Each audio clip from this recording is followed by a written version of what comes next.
In this video, we are going to look at the laws of exponents, called a base, and this is called an exponent.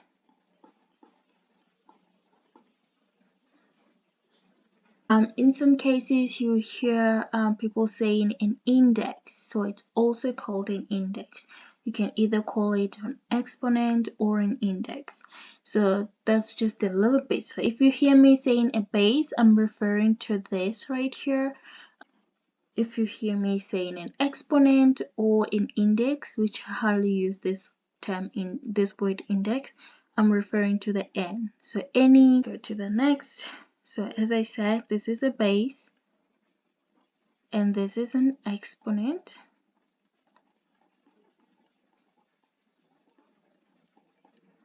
Or an index. But I'm mostly going to use the word exponent, not index. So let's look at some of the examples of some of the laws of exponents that we need to know. There's a couple of them, but it's not really a law, but there's the one that says a to the power of n.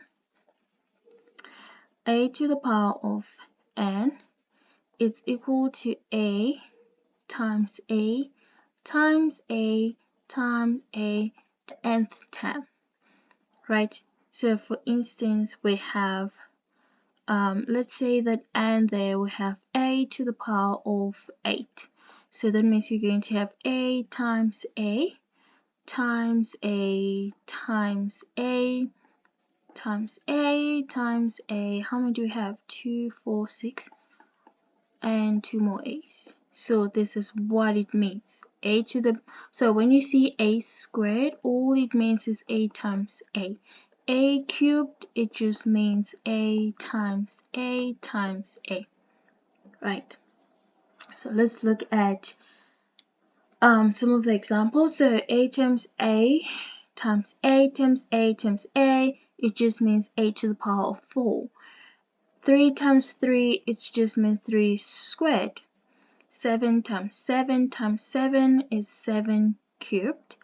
2 times 2 times 2 times 2 is 2 to the power of 4.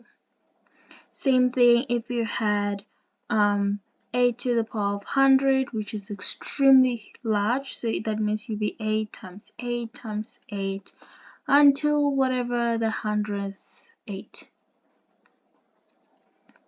So that's what it means. Now we go to the next law of exponents, which is a to the power of 0, or anything. In some cases, some books will say x to the power of 0 is equal to 1, right? Which is the same as this a to the power of 0. So anything to the power of 0 is equal to 1. It doesn't matter if it's a 5 to the power of 0. If you put in your calculator, it's equal to 1. Doesn't matter if it's a million to the power of 0, it will be equal to 1. So we have another law right here, which is a to the power of negative n is equal to 1 over a to the power of n. I can write it in this form: x to the power of n is equal to 1 over x to the power of, x to the power of minus n is equal to 1 over x to the power of n. Here we have p to the power of minus 2, which is just going to be 1 over p squared. Here we have another one, 7 to the power of minus 3. This is going to be 1 over 7 cubed. Here we have a to the power of minus 4, and the answer is 1 over 8 to the power of 4. So even if we had something of this sort, p to the power of, if let's say we have 1 over minus 3, this will be the same as p cubed, right? Over a to the power of negative n, it will be the same as a to the power of n, right? So even if this was 1 over x minus 3, x to the power of minus 3, we'll just get x cubed. So if let's say we had 1 over 2 to the power of minus 3, the answer will be 2 to the power of 3, which is equal to 8. So next we have a different one that says a to the power of m times a to the power of n is equal to a to the power of m plus n. Now you need to be careful with this law of exponent because the bases need to be the same for this rule to apply. If the bases are the same, then we can add the exponents. If we had a situation of a to the power of m times b to the power of n, this is a completely different thing, so it does not apply. So even if we had x to the power of m times x to the power of n, it still would have been x to the power of m plus n. So if we have the same basis, we add the exponents. That's what the rule says. So let's look at some examples. The example here, we have the same basis, which is 2.